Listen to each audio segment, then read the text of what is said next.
সম্মানিত দর্শক, আজ আপনাদের নিয়ে এসেছি সংযুক্ত আরব আমিরাতের আজমান শহরের পুরনো এই মিউজিয়ামটিতে। এই মিউজিয়ামটি, যে বিল্ডিংটি দেখতেছেন, এটি 200 বছরেরও পুরনো এই বিল্ডিংটি। 1880-র দশকে এই মিউজিয়ামটি তৈরি হয়েছিল।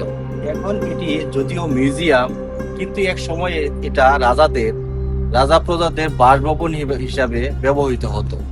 তারপরেও দীর্ঘদিন এটাকে পুলিশ ফাঁড়ি করে হিসেবে রাখা হয়েছিল। এখন এটা মিউজিয়াম হিসেবে ব্যবহার করা হচ্ছে। ভবিষ্যৎ প্রজন্মের জন্য ইতিহাস ঐতিহ্য সম্পর্কে জানতে পারবে, এই জন্য এটাকে এখন মিউজিয়াম বা সংরক্ষণশালা হিসেবে ব্যবহার করা হচ্ছে।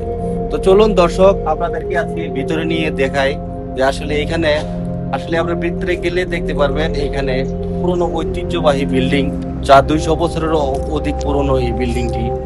আর তার সাথে রয়েছে এখানে পুরনো ঐতিহ্যবাহী ঘর, রান্নাঘর, কৃষিকাজে ব্যবহৃত যন্ত্রপাতি এবং দৈনন্দিন জীবনে ব্যবহৃত জিনিসপত্রগুলি আজ আপনাদের সাথে শেয়ার করব। তো চলুন আমরা ভিতরে গিয়ে দেখি আসলে কি রয়েছে এই মিউজিয়ামের ভিতরে।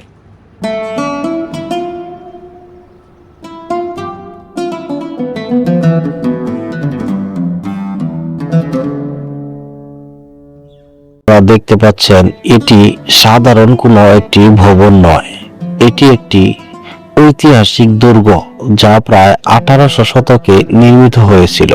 সেই সময় আজমান ছিল একটি ছোট উপকূলীয় শহর। সমুদ্রপথে শত্রুদের আক্রমণ থেকে শহরকে রক্ষা করার জন্য এই দুর্গ নির্মাণ করা হয়। পরে এটি আজমানের শাসকের বাসভবন হিসেবে ব্যবহৃত হয়েছিল। এর উপরে বহু বছর এটি পুলিশ সদর দপ্তর ছিল। অবশেষে এটিকে সংস্কার করে একটি জাদুঘরে রূপান্তর করা হয়, যাতে ভবিষ্যৎ প্রজন্ম নিজেদের ইতিহাস ঐতিহ্য সম্পর্কে জানতে পারে।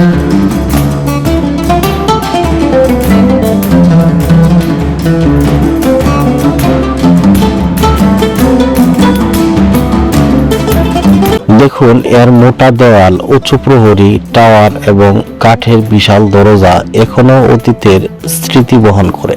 এখন আমরা মিউজিয়ামের ভিতরে প্রবেশ করছি। ভিতরে ঢুকতেই মনে হবে যেন কয়েকশো বছর পেছনে চলে এসেছি। আলো, পরিবেশ এবং ঐতিহ্যবাহী স্থাপত্য সব মিলিয়ে এক ভিন্ন অনুভূতি তৈরি করে। এই জাদুঘরের প্রতিটি কক্ষ এক একটি আলাদা আলাদা গল্প বলে দেয়। এখানে সংযুক্ত আরব আমিরাতের মানুষের অতীত জীবন খুব সুন্দরভাবে তুলে ধরা হয়েছে। আপনারা দেখতে পাবেন ঐতিহ্যবাহী ঘর, রান্নাঘর, বসার স্থান, পোশাক, কৃষিকাজের সরঞ্জাম এবং দৈনন্দিন জীবনে ব্যবহৃত নানা জিনিসপত্র। তখনকার মানুষ আধুনিক প্রযুক্তি ছাড়াই কিভাবে কঠিন মরুভূমির পরিবেশে জীবনযাপন করতেন তা এখানে খুব বাস্তবভাবে দেখানো হয়েছে।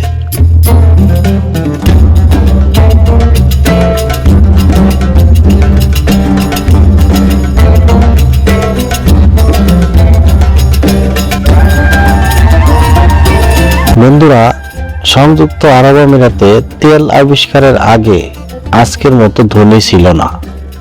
সেই সময় মানুষের প্রধান জীবিকা ছিল সমুদ্র থেকে মুক্তা আহরণ করা। মিউজিয়ামে সেই ইতিহাস খুব সুন্দরভাবে সংরক্ষণ করা হয়েছে। এখানে রয়েছে মুক্তা আহরণে ব্যবহৃত নৌকার মডেল, ডুবুরিদের সরঞ্জাম এবং সেই সময়ের জীবনযাত্রার বিভিন্ন নিদর্শন। ভাবতে অবাক লাগে, আধুনিক যন্ত্রপাতি ছাড়াই মানুষ গভীর সমুদ্রে ডুব দিয়ে জীবিকার সন্ধান করতেন।